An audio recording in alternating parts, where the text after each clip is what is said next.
up, Berserkers? Get shotguns out, and welcome to a little bit of a different video. This video is comparing Modern Warfare 3 to Kagos. Now, before you guys go commenting on this video or disliking it, saying, oh, these are two different games, they're made by the same company, even though Sledgehammer isn't in it, it still has an Infinity Ward, and I feel the need to compare these two, because I have kind of grown to my ways, well, not really grown to my ways, but if you guys know, I used to like Kagos. Keyword used to. I started playing a lot more of it, and then I really didn't like it that much. So I have key points here. I asked my friends about this, I gave them some questions, and I brought them all together with my own points to find out which game, to me and my friends, is better. This is our opinion. You can have your own opinion if you want to, but this is our opinion. Now we'll be basing this off of 5 things. I was about to say 3. 5 things. The guns, which are basically stuff like how fun the guns are to use, the gun balance, and if there's a lot of OP guns. And the game modes, how the game modes play out with the game, how they work with the maps, stuff like that. Next is the maps themselves, how they look, do they look, how they are with their environments. I mean, just like the feel of the map. Next is the spawns of the overall game. That's quite simple. And finally, playtime, which is basically how long can we play this game before we can't play it anymore. So let's get into it. Now, just because there's been no DLCs yet for Kagos as this video is being recorded, I will be using only the stuff that's been in MW3 when it was released. So let's get on with this. First off, the gun balance.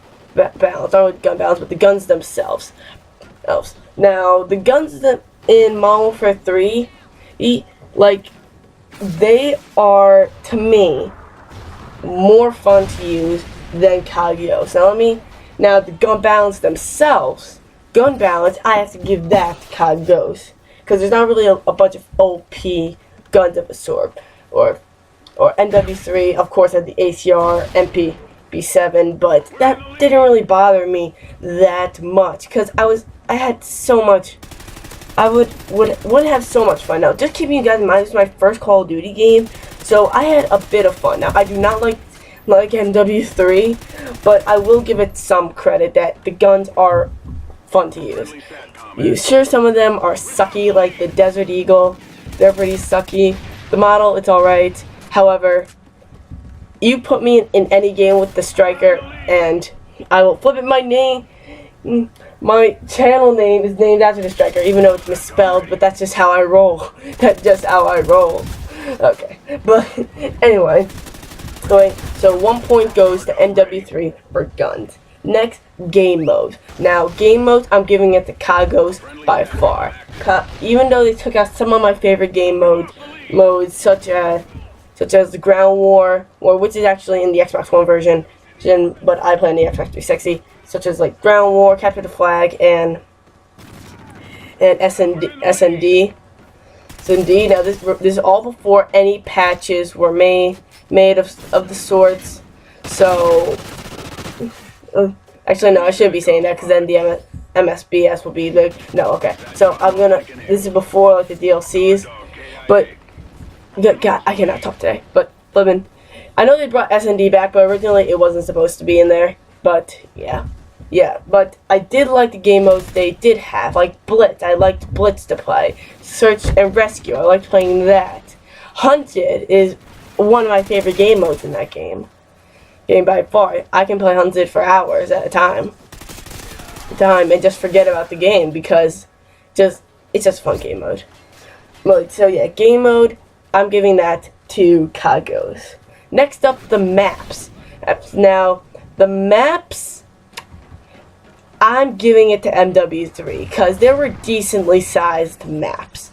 Kagos maps were huge. I mean, like, not all of them are huge. Don't get me wrong.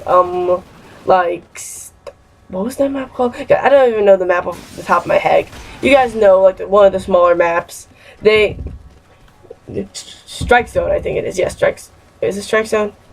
I think so. I'm gonna have an annotation here what the map's called that I'm thinking of. If not, then that means I got the map right. So anyway, so to me, I think the maps again are way too big. Like Stonehaven, I never find myself like touching like all that map. Like in this game you see in Terminal, which I will not be including because it was in a DLC. See for MW3, like you see me, I'm going around touching like pretty much every part of the map almost. Almost like Stonehaven, it's just it's ridiculous. And even I'll take it one step further, something like Dome, that map, it's one of the smaller maps I find myself running around in. Seatown, that's another map. So yeah, maps, I'm giving it to MW3. Next, this is where I need a quote Dom on this one.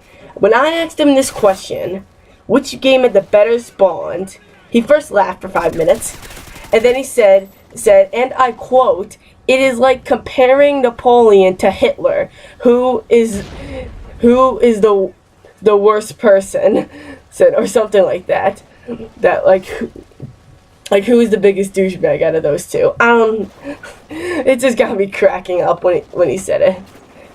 It just so yeah. So just keep that in mind. Hitler, it's like compare Hitler and Napoleon. So yeah, just throwing that out there. So anyway, both spawns I will admit are horrendously bad. So, however, I'm leaning more towards MW3. Now, the reason I'm saying this is because of MW3 is because I don't think they're as bad as COD Ghost. I mean, when I'm playing MW3, if I die, I'm not spawning directly behind the person. So it has some foundation to spawn. COD Ghost, like again, I'm bringing up Stonehaven. Like, you know that little like alleyway like on the side of the Stonehaven, like in the castle, and you spawn, it's on the left side into that strip leading to the back of the map. Usually if I die there from like sniper, I end up spawning behind them. It's like almost 100% chance that happens. So yeah, so so spawns gotta give to MW3. And next, how long can I play the game for? This one is a toss-up. I'm leaning towards COD Ghost, so I'll give them a point for that, but it's really hit or miss. How long can I play these games for? Because I can't really play them for that long, to be honest with you, because again, I do not like these games, but they're decent at most decent. If you can put up with a lot of crap, they're decent for playtime. So I'll give in and give a point to COD Ghost. So going back and tallying up the score, where MW3 got 3 points on guns, maps, and spawns, and COD Ghost got 2 points for game modes and playtime. So in my opinion, in my final analysis, is that MW3 to me is the better game, and I'm not saying like it's the best Call of Duty. No, just between these two. I'm not including MW2, COD 4, or anything like that. No, these just between these two games, without any of the DLCs that have been released for MW3, and later on, if you're watching this video in the future, for COD Ghost. So anyway, guys, I think that's enough for this episode. If you stayed till to the end, hit that like and that subscribe button. Also, if you think this channel has potential, hit those same buttons. Anyway, I'm a Swift Tracker, and I will talk to you all later. Peace!